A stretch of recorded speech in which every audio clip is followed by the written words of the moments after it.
24শে জুলাই আগস্টের ছাত্র জনতার যে বিপ্লব তা শুধু বাংলাদেশের ইতিহাসে নয়, আমি বিশ্বাস করি একদিন পৃথিবীর ইতিহাসে সেই সিলেবাসে এই বইটি পড়ানোর জন্য অন্তর্ভুক্ত করা বিগত 2024-এর আন্দোলন দিয়ে প্রভাবিত করতে পারে সেই দুটি নাম হচ্ছে আবু সাইদ এবং মুগ্ধ।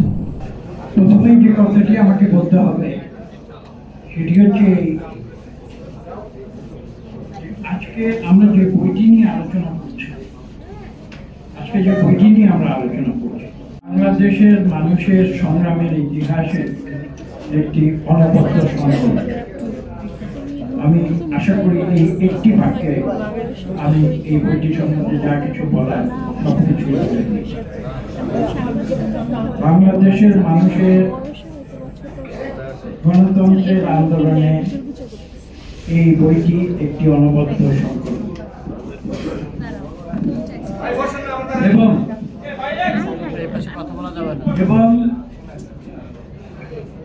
এই কথা বললে হয়তো অত্যুক্তি হবে না।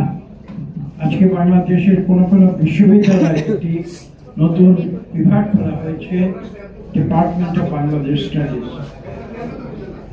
আমি আশা করি সেই ডিপার্টমেন্টের যে সিলেবাস, সেই সিলেবাসে এই বইটি পড়ানোর জন্য অন্তর্ভুক্ত করা।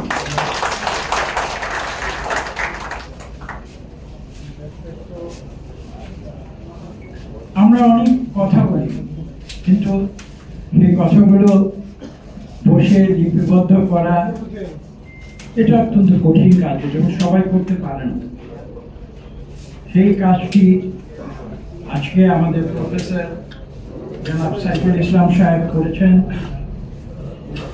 এবং তিনি প্রতিনিয়তই কাজটি করে যাচ্ছেন। বিভিন্ন পত্র পত্রিকায় তিনি অবিরাম লিখে যাচ্ছেন এবং মূলত বিগত 1 বছরের যে বিভিন্ন তার রচনা সেগুলোকে অত্যন্ত শৃঙ্খলার সঙ্গে সূচিবদ্ধ করে তিনি এই বইটি আজকে প্রকাশ করেছেন। আমি এই কথা ইতিমধ্যেই বলেছি। আমি মনে করি এটা বললে হয়তো অত্যুক্তি হবে না, আমি মনে করি এটা বাংলাদেশের সকল গণতন্ত্রকামী মানুষের অবসর।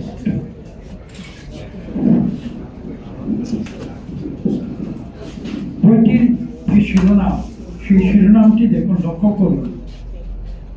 তারেক রহমান রাজনীতি তারপরেই যে বাক্যটি লেখা রয়েছে, গণ অভ্যুত্থানের সাবলিমিটি। তিনি কিন্তু বাংলা এবং ইংরেজি দুটি শব্দের সংমিশ্রণ করা। এবং আমার বিশ্বাস, আমি কিন্তু ওই বইটি পাওয়ার পরে দুটি অভিধান আমি খুলে এই শব্দটি সম্বন্ধে কিছু জানার চেষ্টা করেছি। সাবলিমিটি একটি হচ্ছে অক্সফোর্ড ডিকশনারি, আরেকটা হচ্ছে কেমব্রিজ। এবং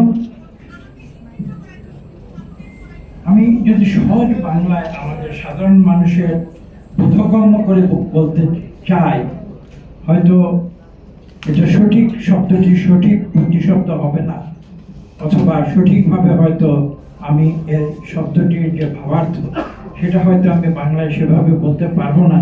সেই কারণেই হয়তো তিনি ইংরেজি শব্দটি রেখেছেন। তা সত্ত্বেও বলছি, এই যে আমাদের যে গণ অভ্যুত্থানের যে মাহাত্ম্য, আমি মাহাত্ম্য শব্দটি ব্যবহার করছি, আরো অনেক প্রতিশব্দ আছে ইংরেজি শব্দটি। এই মাহাত্ম্য সেই বর্ণনা কিন্তু এই বইয়ের প্রতিটি পৃষ্ঠায়।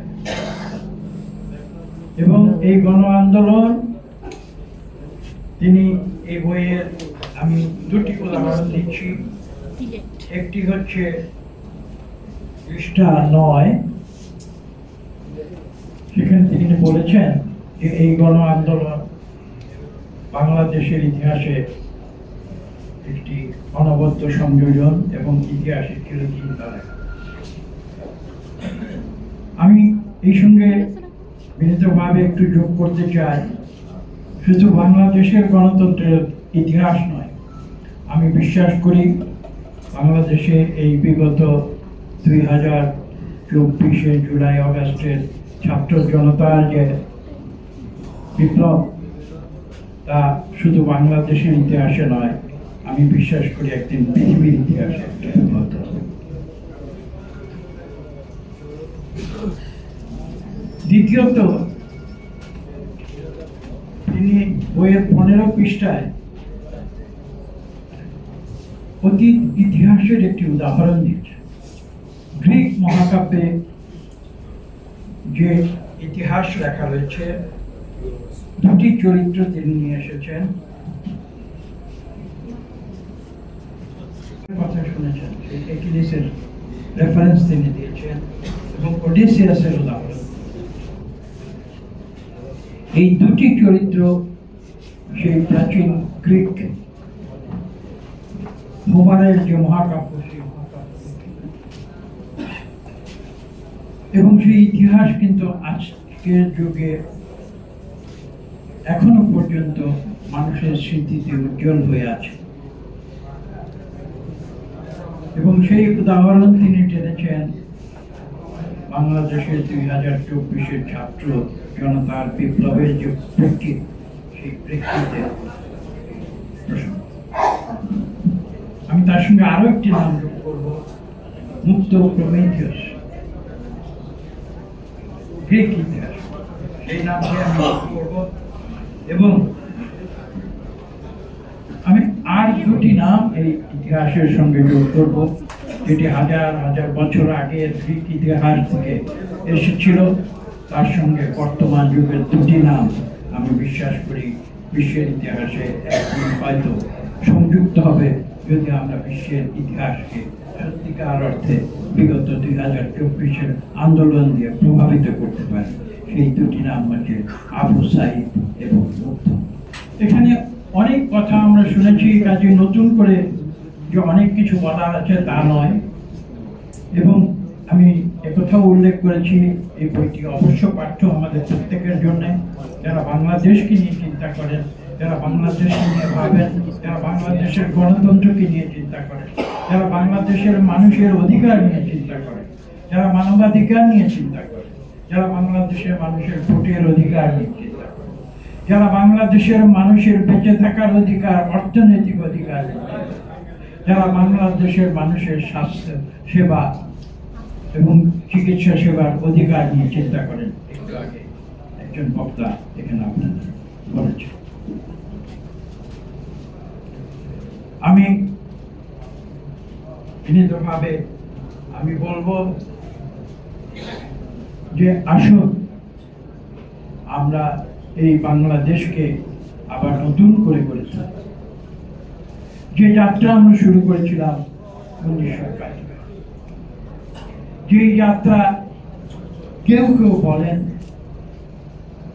সাংবাদিকরা প্রাসঙ্গিক রাজনৈতিক পরিস্থিতি নিয়ে অনেক কিছু জানতে চান, কাজে আমি খুব সংক্ষেপে বলছি যে যাত্রা আমাদের শুরু হয়েছিল শুধু 2024 নয়, আমি ফিরে যাব 1952 সালে, যখন এই ঢাকা বিশ্ববিদ্যালয়ের ছাত্ররা প্রতিবাদ করেছিল ভাষা আন্দোলনের মাধ্যমে, যারা নিশ্চিত করেছিল সেদিনও কিন্তু তারা বুকের রক্ত ঢেলে দিয়েছিল ঢাকার রাজপথে, এবং তাদের বুকের রক্তের বিনিময়ে তারা প্রতিষ্ঠিত করেছিল আমাদের মুখের ভাষা বাংলা ভাষা।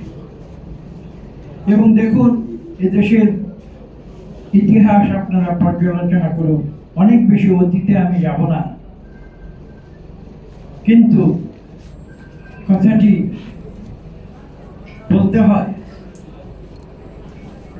বলতে হয় যে ব্রিটিশ বিরোধী আন্দোলনে যারা বুকের রক্ত ঢেলে দিয়েছিল, যারা জীবন দিয়েছিল, সূর্য সেনদের কথা আজ উল্লেখ করতে হয়, তারাও কিন্তু সেদিন তরুণ যুবক ছিল।